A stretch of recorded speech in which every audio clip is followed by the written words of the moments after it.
voltar aqui que tem pau quebrando nas escolas do Paraná. A Assembleia Legislativa do Paraná retoma a discussão sobre a polêmica proposta de terceirizar a gestão administrativa de 2024 nas escolas públicas. Após uma sessão inicial marcada por protestos e, invasão do prédio público, invasão do prédio onde se exerce o poder legislativo do Estado. Isso aí acabou resultando em feridos. O projeto Parceiro da Escola busca dividir responsabilidades administrativas e financeiras com empresas privadas para trazer mais recursos e melhorar o serviço, mas mantém a gestão pedagógica sob o controle exclusivo dos diretores estaduais.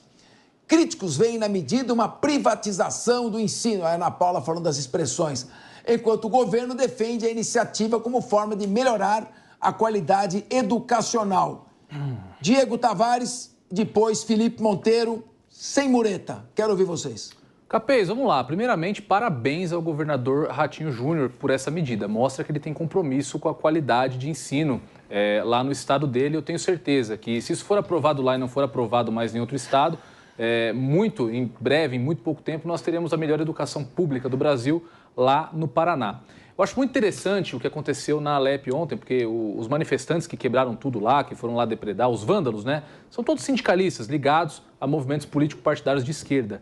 E a esquerda vive celebrando o SUS, por exemplo, para justificar a necessidade de que o Estado tome conta de tudo, mas desprezam que os melhores índices, por exemplo, na saúde pública, são dos hospitais que são geridos pela iniciativa privada. O Hospital Albert Einstein, aqui em São Paulo, por exemplo, ele coordena, salvo engano, 28 unidades públicas de saúde, que vão desde UBS até CAPS, não CAPES, até CAPS, que, enfim, são gerenciados pelo Albert Einstein e demonstram os melhores resultados do Estado. O Hospital Oswaldo Cruz faz a mesma coisa, o Sírio-Libanês faz a mesma coisa. Acontece que quando esse tipo de medida, muito embora melhore a qualidade do ensino lá no Paraná, mexe com os interesses de entidades sindicais, de pessoal que está penduradinho ali numa mamata no governo, que tem os seus interesses particulares envolvidos, acontece isso aí, mobilização e quebra-quebra. Eu, na minha opinião, vejo esse tipo de manifestação violenta como crime contra a democracia. Estão ali tentando inviabilizar o processo legislativo democrático previsto na Constituição, de modo a exercer arbitrariamente as suas próprias razões. Eu vejo uma afronta democrática muito clara. Mas trazendo, viu, Ana, para a terminologia da privatização do ensino, eu sinceramente não vejo problema se as escolas públicas fossem de fato privatizadas. Quem não gostaria que o filho do mais pobre tivesse a mesma qualidade de ensino que o filho do mais rico que está na escola privada? Eu adoraria gerar essa possibilidade de oportunidades idênticas para as pessoas, independentemente de classe social. Então, para ficar o exemplo, é contra isso que esse tipo de manifestante, esse tipo de baderneiro de vândalo está lutando lá no Paraná, para que as crianças da rede pública de educação tenham um ensino não de melhor excelência, de mais eficiência, mas um ensino pior, como nós verificamos, infelizmente, na educação pública nacional. Muito bem, só então para fundamentar a colocação aqui do Diego Tavares, o Código Penal prevê o crime de abolição violenta do Estado Democrático de Direito. Tentar, com emprego de violência ou grave ameaça, restringir o exercício dos poderes constitucionais. Reclusão de 4 a 8 anos, além da pena correspondente à violência. Então, a legislação considera esta uma ação subversiva que tende, mediante violência, tende a impedir o exercício do poder legislativo local. Mas eu queria ouvir você, Ana Paula Rocha. Então, essa questão do... O Diego falou muito bem, não teria nenhum problema se nós fôssemos privatizar a escola. Entretanto, Diego, neste caso, não é uma privatização. Sim. Então, voltamos à questão da linguagem, que a gente tem que ficar bem atento, porque senão a gente fica falando com a terminologia deles. E a gente tem que tomar essa questão aí e falar corretamente, né, com a terminologia correta. Eu só disse, Ana, se fosse privatização... Se fosse, não tinha problema. Mas, no caso, ainda não é. Poderemos chegar lá, né?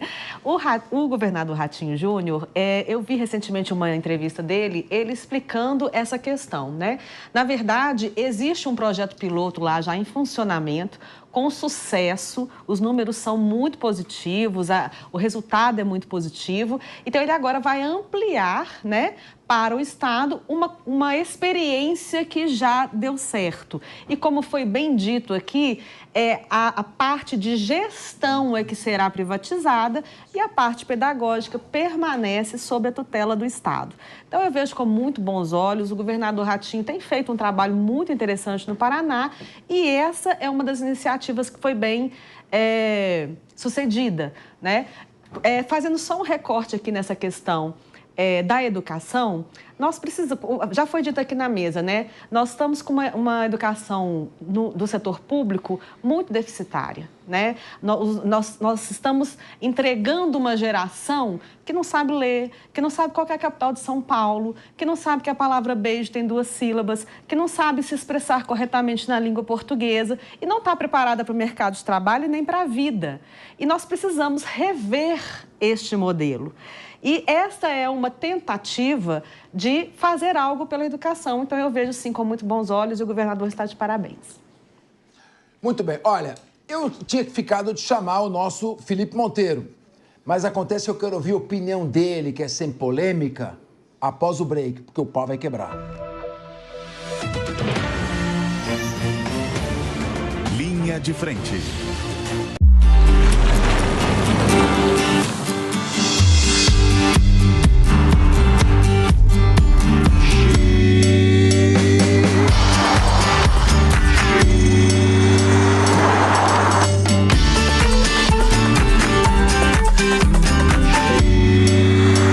BYD Song Plus. De longe a SUV com maior autonomia do Brasil. BYD, construa seus sonhos.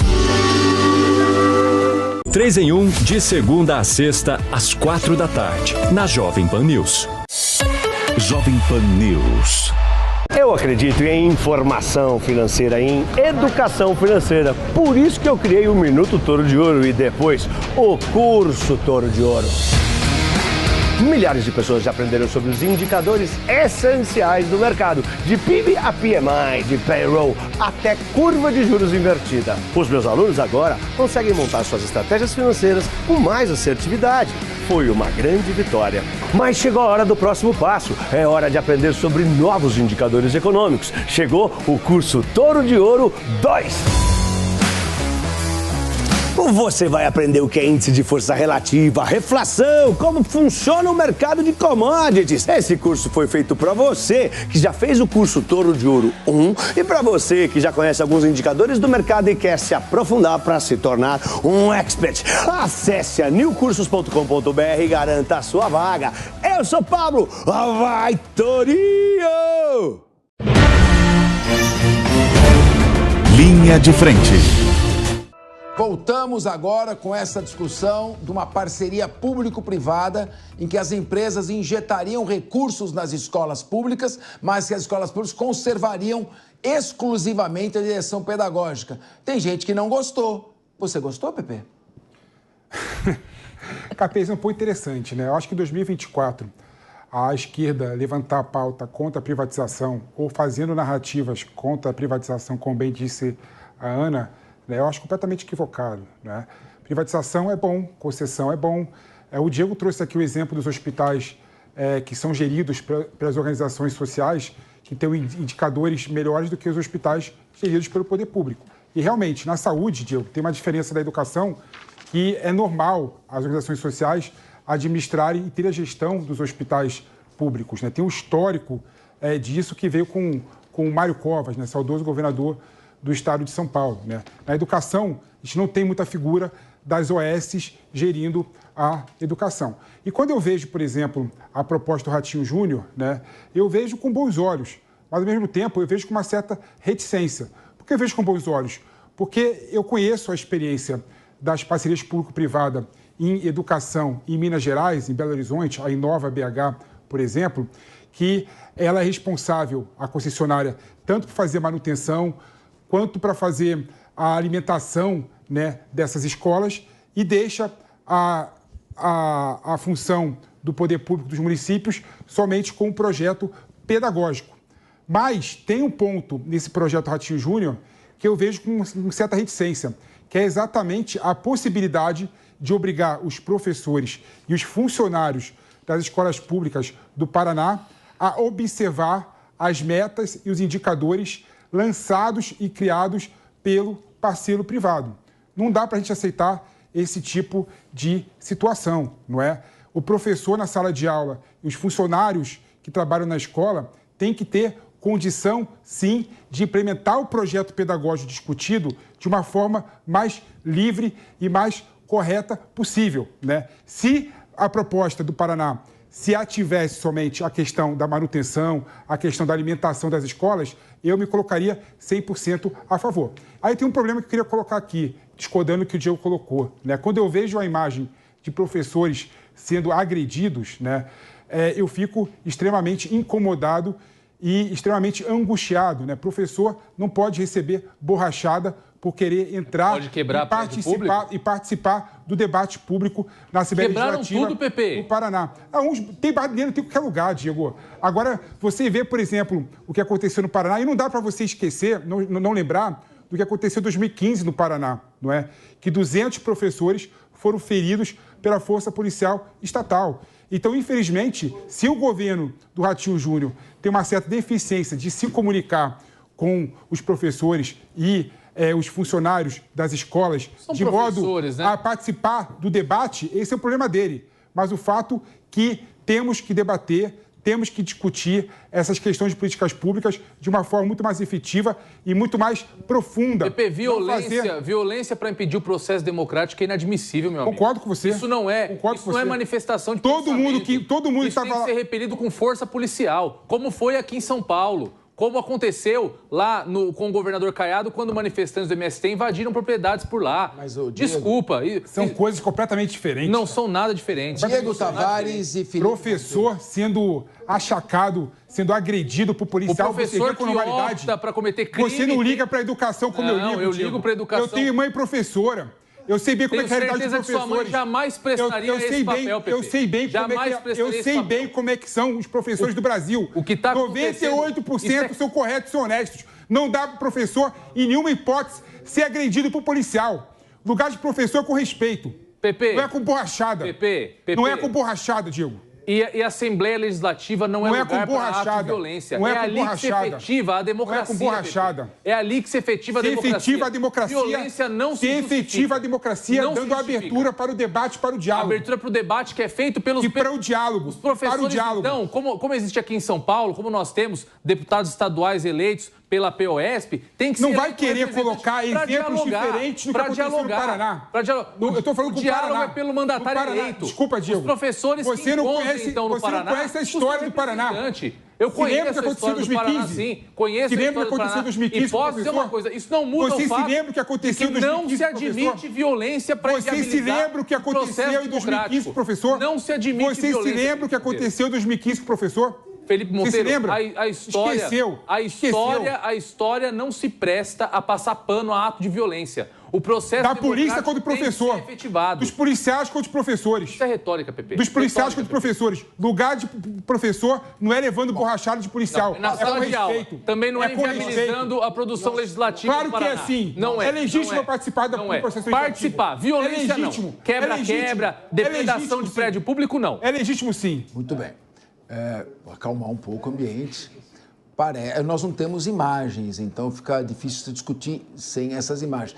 Eu não vi aí as imagens dos professores quebrando a Assembleia e não vi a reação da polícia, mas a notícia diz que eles usaram de violência, sim. E acho que violência, ninguém deve tomar a iniciativa da violência. Talvez se eles estivessem ali sentados assistindo e protestando pacificamente, a polícia não teria reagido.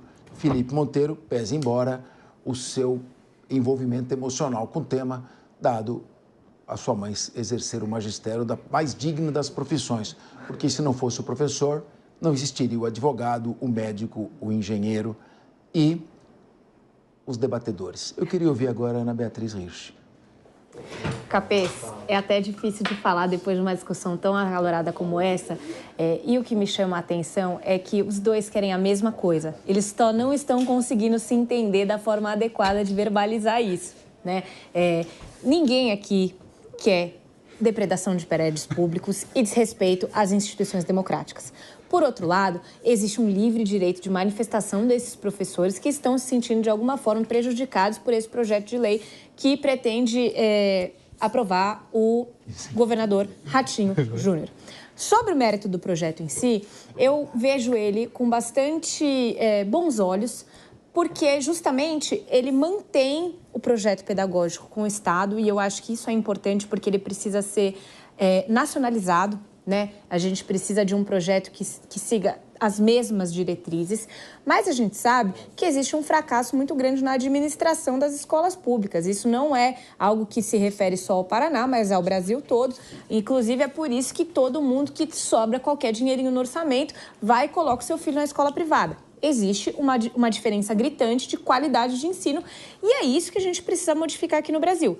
Se para que isso aconteça, existe a possibilidade de colocar a gestão sem ser pedagógica, né?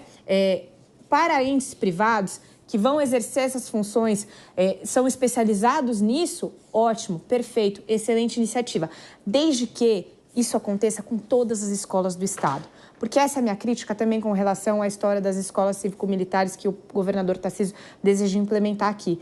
Todo mundo tem direito a uma educação melhor. Todo mundo tem direito a uma educação de mais qualidade.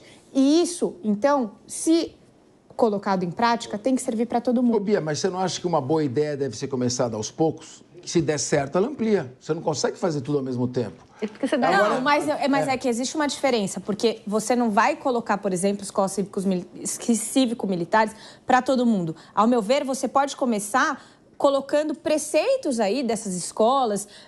Gente, mais respeito todo mundo quer, né? Mais respeito, mais diálogo. Então, assim, institua isso nas escolas que a gente já tem. Porque senão você vai segregar os alunos. Olha, eu acho que você deve começar... Não, desculpa. Eu acho que você deve começar escola em período integral.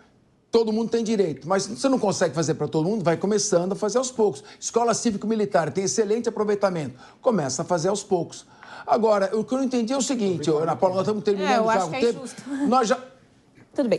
Nós encerramos, infelizmente, o nosso tempo. Tinha muito mais para falar, mas vamos encerrando o programa de hoje. Evandro Cini está nervoso. Agradeço a audiência. Você ficou agora com o excelente 3 em 1. Com ele, Evandro Cini e suas estrelas debatendo. Capês, eu vou ter que chamar o Procon para você, Capês. Um abraço para você e para todo mundo aí do Linha de Frente.